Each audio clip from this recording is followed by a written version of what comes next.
Dice la palabra del Señor: venga tu reino, sea hecha tu voluntad, como en el cielo, así también en la tierra. Padre amado, Rey soberano, Rey de reyes, Rey de nuestra vida, a ti nos allegamos en esta noche, dándote gracias, Dios, por la victoria que das a tu pueblo que está aquí presente, porque han dejado sentarse en el trono de su corazón y de su voluntad a ti, antes que los placeres de este mundo, antes que la vida social de este mundo. Ellos están confiados, Dios, en que pueden ceder su asiento en esta tarde para que tú los gobiernes, respetando, Dios, tu soberanía, Padre amado. Sé tú en esta noche, Dios, dando el pan que necesita tu pueblo, Padre amado. Siembra, Padre, en el corazón de cada uno de ellos, en lo más profundo de su tierra, Padre celestial, de tal forma que el día que tú demandes el fruto, pueda haber, oh Dios, el placer de dártelo a ti, oh Dios, en el tiempo que tú lo requieres, en el tiempo que tú lo mandas, en el tiempo que tú lo estipulas, en el tiempo que solamente a ti te compete. En el nombre de Jesús y por su nombre te doy gracias, Dios. Amén, amén, amén. Puede tomar su asiento en esta noche.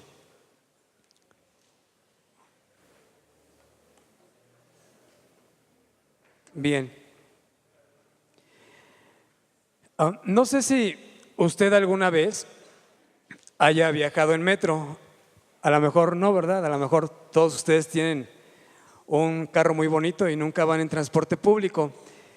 Pero a lo mejor alguna vez ustedes tomaron ese transporte público y veían alguna persona de edad avanzada o alguna mujer cargando a un bebé, y ustedes, como son muy caballerosos, le dijeron a esa persona: siéntese por favor, y la persona se sentaba, ¿verdad?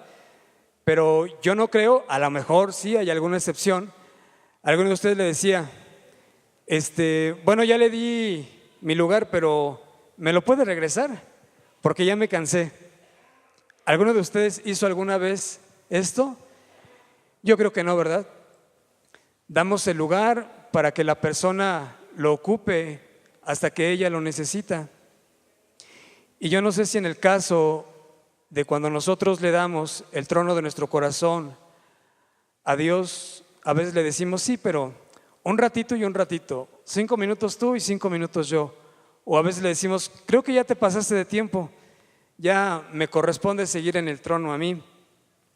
A esta predicación le he puesto como título: un trono para dos reyes.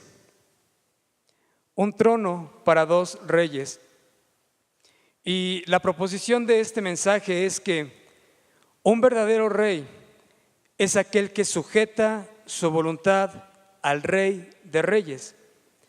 Un verdadero rey es aquel que sujeta su voluntad al Rey de Reyes, porque lo reconoce como Señor de señores, y esto traerá como consecuencia que su gobierno se caracterice por tener, número 1, enseñanza, credibilidad, arrepentimiento, restauración y sanidad. Y para esto he tomado 4 ejemplos de 4 reyes.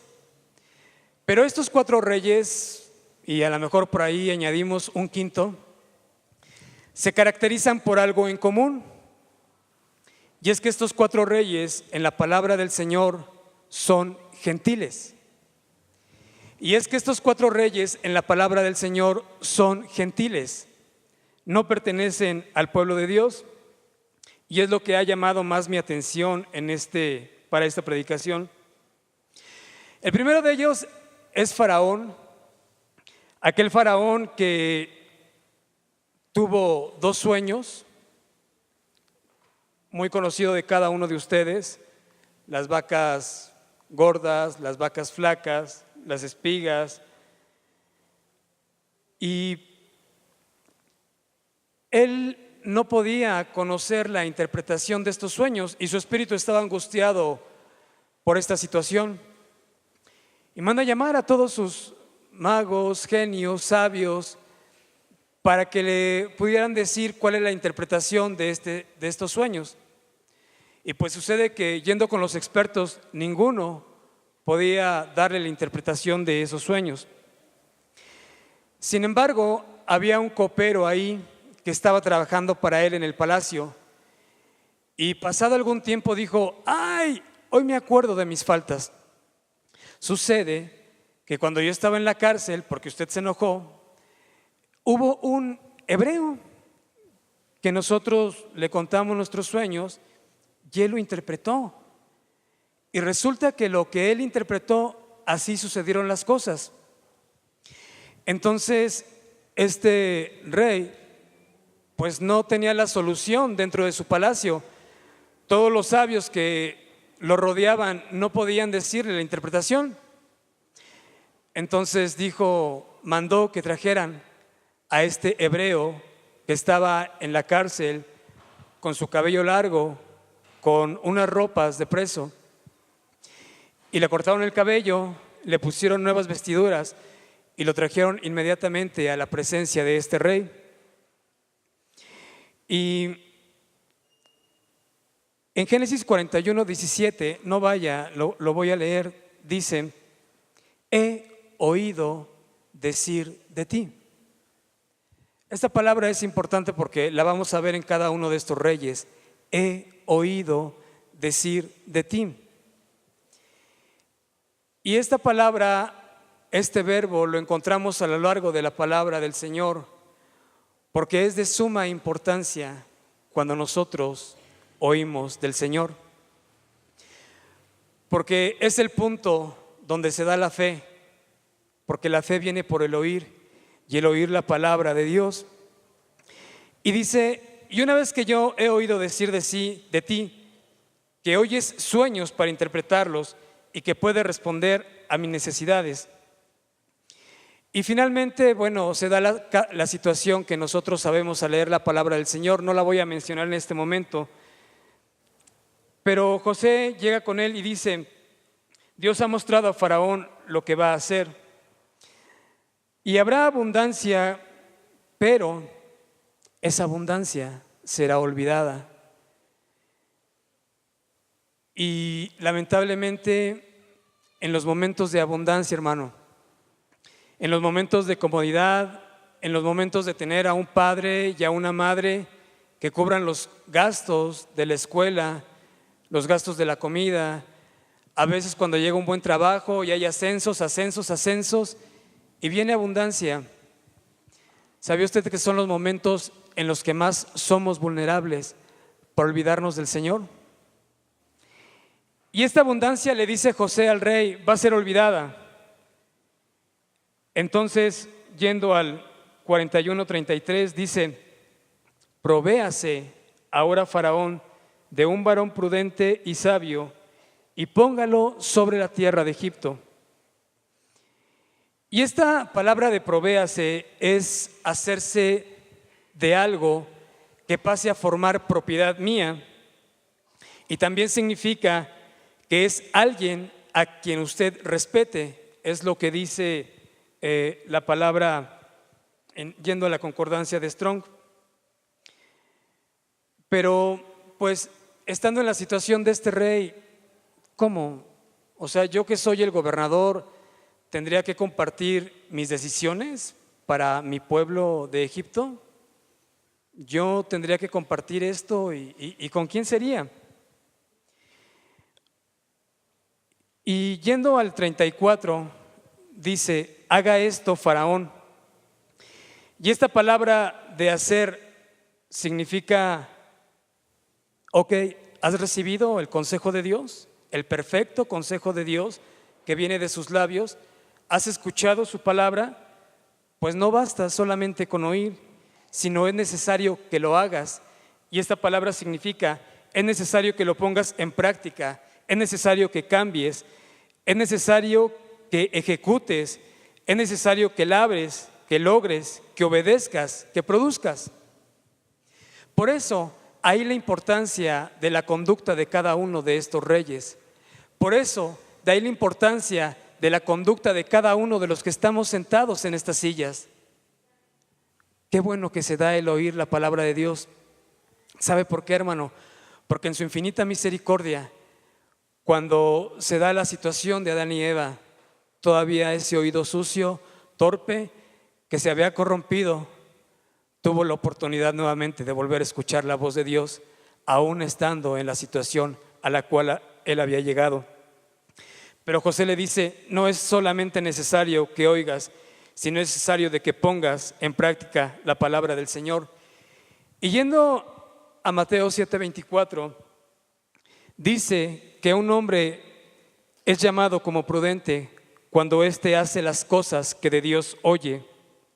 Entonces, ¿valdrá la pena, hermano, escuchar la voz de Dios? Pero valdrá más la pena poner en acción y ejecutar lo que Dios pone en nuestras vidas día a día. Bien, se dio la situación de un rey de tomar esta decisión. Y finalmente él reconoce que no iba a haber otro hombre quien pudiese ejecutar los planes de Dios, porque era como él lo reconocía. La historia la sabemos que quitó su anillo de su mano, el anillo que nos habla de autoridad y de poder. Este rey del que estamos hablando lo tomó y lo puso en la mano de José. Lo hizo vestir de ropas de lino finísimo y puso un collar de oro en su cuello. Pero al versículo con el que quiero concluir con este rey es en el 41-43. Dice: y lo hizo subir en su segundo carro, y pregonaron delante de él: doblad toda rodilla. Pero al punto que quiero llegar con este rey es este: y lo puso sobre toda la tierra de Egipto, sobre toda la tierra de Egipto. Y la pregunta con respecto a este rey es: usted, ¿dónde está poniendo a este rey que le canta, a este rey que dice: vive el rey y quiero hacer tu voluntad y quiero comprometerme y quiero ser fiel a ti? ¿Lo está poniendo en toda esa tierra de Alejandro? ¿Lo está poniendo en toda esa tierra de Berenice? ¿O solamente en una parte de su tierra? Pero, ¿sabe, hermano? Es una bendición saber que este rey gentil tomó esa decisión. Hay otro rey que me llama la atención, lo encontramos en Jonás 3:6. Y después de la situación que sabemos por la que pasa este profeta, finalmente dice este versículo: y llegó la noticia hasta el rey de Nínive. La escuchó y dice el versículo: y se levantó de su silla. Y esta palabra de levantarse significa despertar, enderezarse, dejar de hacer lo que estás haciendo y prestarle suma importancia a un negocio que se te está dando. Pero no termina ahí ese versículo, sino que dice: se despojó de su vestido, de ese vestido que lo identificaba como un rey. Se despojó de su vestido, de lo que él era, de su magnificencia, de su sabiduría, de su reinado, porque hasta ese momento la situación en ese país era deplorable. Estaban en decadencia y sabían que el juicio de Dios era muerte.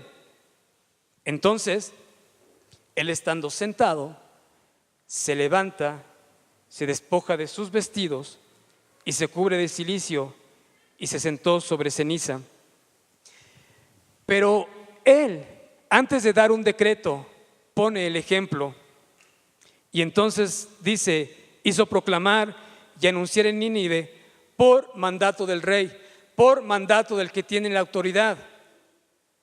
Porque si en nosotros existe esta acción de tomar decisiones, compete mucho a la autoridad que cada uno de nosotros tenemos en nuestra vida.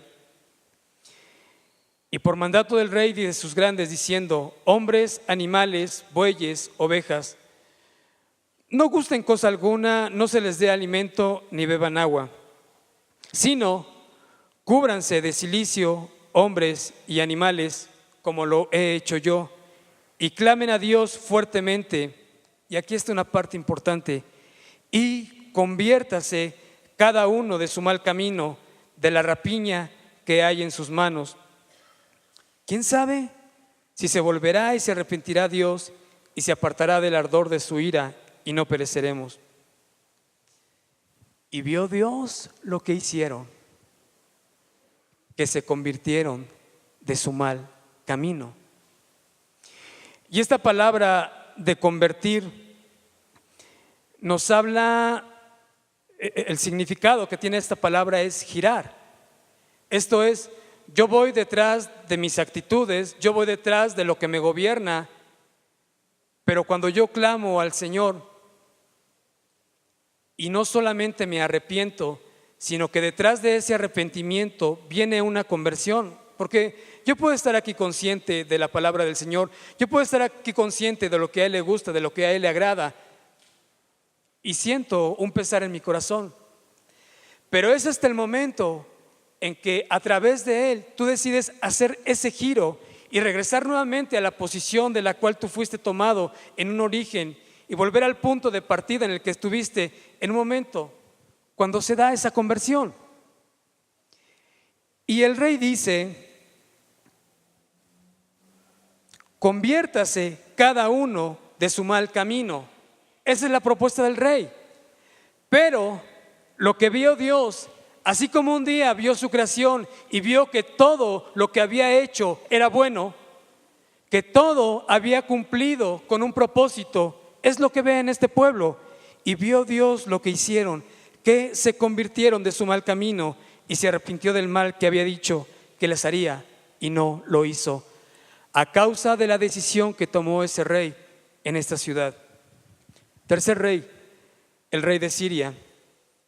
Voy al libro de Segundo de Reyes 5:1 y dice: Naamán, general del ejército del rey de Siria, era varón grande delante de su señor y lo tenía en alta estima, porque por medio de él había dado el Señor nuestro Dios salvación a Siria.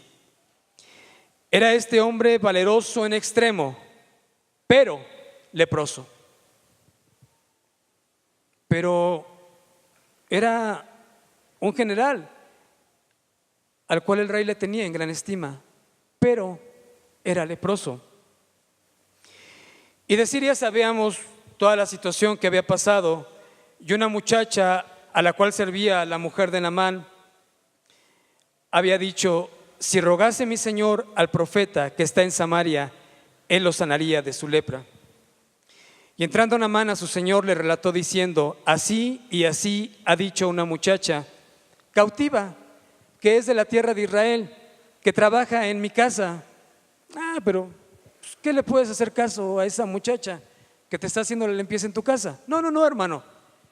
Este rey gentil, dice la palabra del Señor, que le dijo: anda y ve, y yo enviaré cartas al rey de Israel. Salió pues él llevando consigo 10 talentos de plata y 100,000 piezas de oro y 10 mudas de vestido. Un rey impotente en el sentido que ya no podía ayudar más a aquella persona en la cual él tenía gran estima, pero simplemente reconoció que había un rey todopoderoso a donde podía mandar a esta persona, y tenía la plena confianza de que podía obrar sanidad en esta persona. Qué importante es cuando nosotros llegamos a reconocer nuestras limitaciones y dejamos que el Todopoderoso empiece a obrar en nuestra vida. Pero es el rey de Siria, no importa. Pero es el gran egresado de una gran universidad, no importa. Pero es una gran celebridad, es reconocida en su ambiente, no importa. El día que le dices al Señor: Señor, yo sé que tú todo lo puedes y yo ya llegué al límite de lo que podría hacer, hermano, habrá sanidad para tu tierra, habrá sanidad para tu pueblo. Y hay un cuarto que a mí en lo particular me asombra porque tiene la misma característica de ser un rey gentil, un rey con autoridad, un rey que se pasó su vida conquistando, ganando grandes batallas, siendo el grande. Ciro, fundador del imperio persa entre el 559 y 530 a.C., y que puso fin al exilio judío en Babilonia. Oh hermano, qué gran proyecto de vida, qué gran razón de ser, qué gran propósito en la vida de este hombre, porque después de que el pueblo de Dios estuvo cautivo, es este rey el que viene a ser utilizado en las manos de Dios para poner fin a este cautiverio. Ciro, hermano, déjeme decirle que es el rey no hebreo más celebrado del Antiguo Testamento, debido a su edicto del regreso de los judíos a su propia tierra y la reconstrucción del templo de Jerusalén. Los profetas lo presentan como ungido y pastor de Dios. Y viene aquí la parte importante de Ciro en el segundo libro de Crónicas 36:22. Mas al primer año de Ciro, rey de los persas, para que se cumpliese la palabra de Jehová, excitó el espíritu de Ciro, rey de los persas. Y esta palabra, ruach en hebreo, significa soplar, hacer entender. Después de una gran carrera militar, después de ser el gran conquistador, viene el mismo soplo del Dios omnipotente para revelarle nuevas cosas y para decirle que iba a ser utilizado.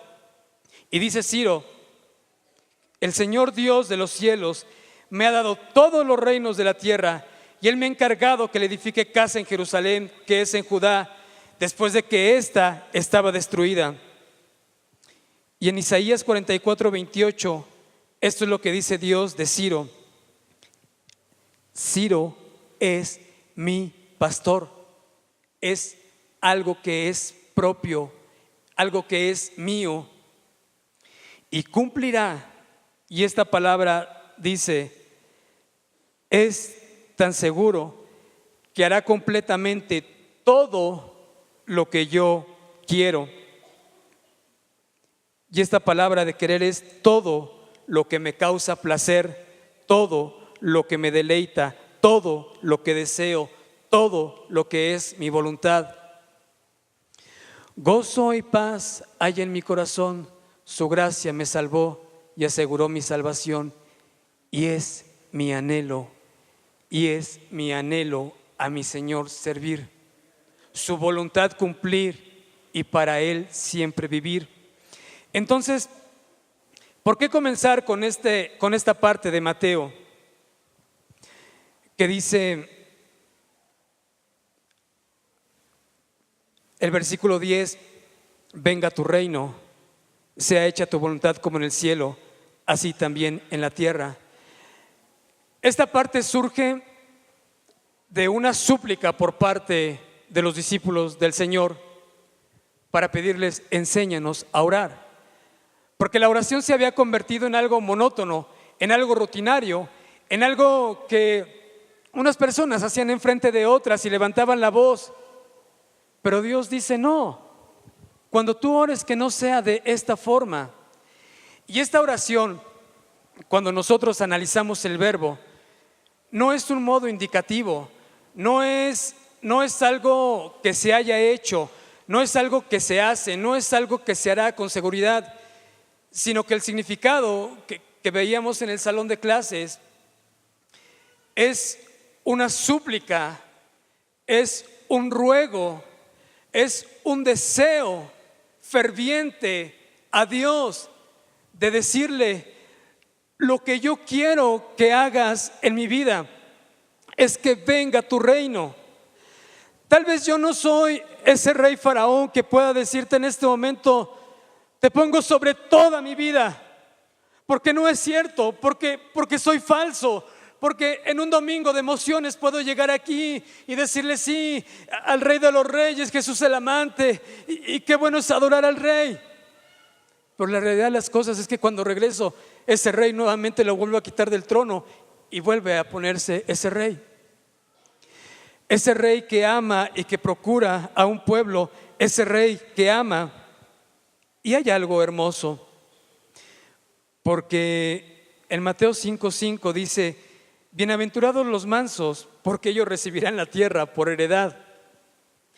Pero, ¿qué implica esta palabra de manso? Manso, en el original griego, significaba quebrantar algo y llevarlo a sumisión. La palabra se usaba para describir el entrenamiento de caballos valiosos, los cuales se amansaban para que fuesen sumisos a sus amos. De esa manera, un semental aún tendría el poder y la fortaleza de sus dios salvajes, pero ahora está bajo el control de su amo.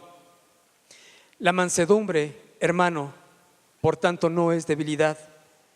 El acto que tuvo ese faraón de Egipto no era debilidad. Esa decisión que tuvo el rey de Nínive no era debilidad, así como tampoco el de Siria ni Ciro, sino que esta cualidad es algo que denota fortaleza en la persona que se somete a Jesucristo.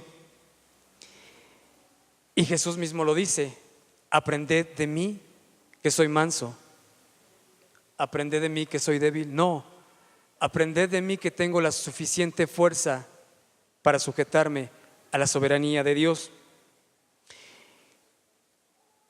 Y concluyo con esta parte porque hubo un gobernador que una vez expuso esta pregunta: ¿qué pues queréis que haga del que llamáis Rey de los judíos? Y esa es la pregunta con la que quiero concluir en esta noche. ¿Qué pues queréis que haga Edrey? Ahora sí no me equivoqué.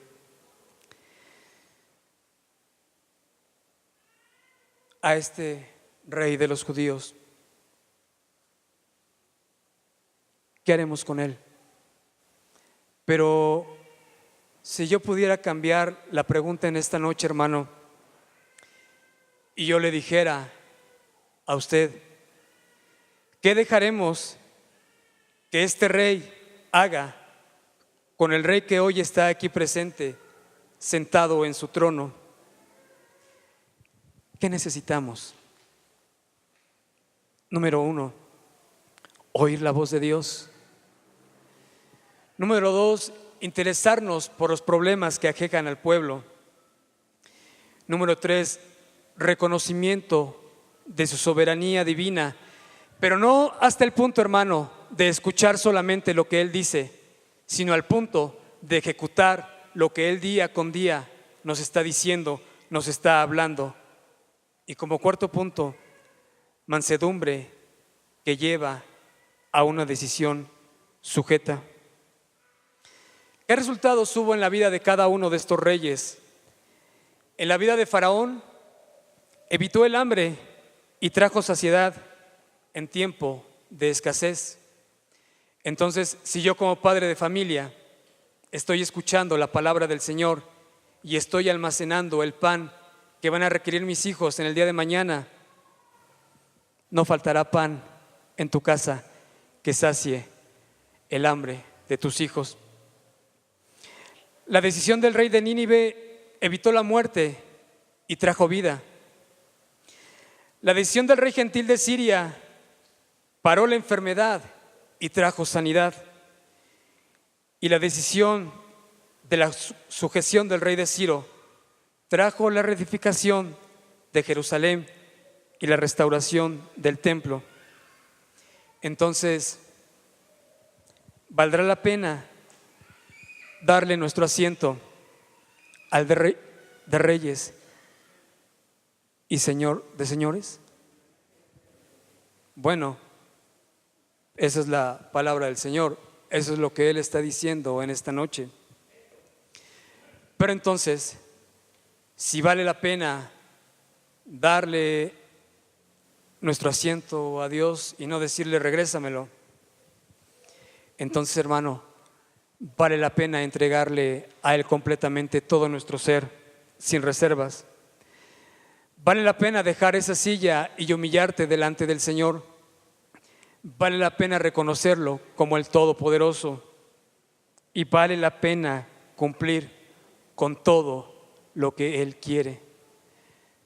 Pero si tú quieres seguir siendo el rey de tu vida y quedarte en ese asiento y que pasen los años y el día de mañana tu tierra siga sin sanidad, tu tierra siga sin hambre, tu tierra siga sin rumbo, tu tierra siga sin satisfacer los deseos, los anhelos, lo que a Él le place, la silla seguirá estando ahí. Pero si es un tiempo en el que tú le quieras venir a decir al Señor: ven y toma el trono de mi corazón, humíllate delante de Él. Vale la pena cederle el trono de nuestro corazón al Rey de Reyes y Señor de Señores. Si lo hicieron gentiles, reyes que no eran de su pueblo, ¿cuánto más tú que has sido constituido para ser rey y sacerdote a través de la sangre derramada en la cruz del Calvario? Si lo hicieron los gentiles, hermano, el altar está abierto para que tú tomes también esta decisión.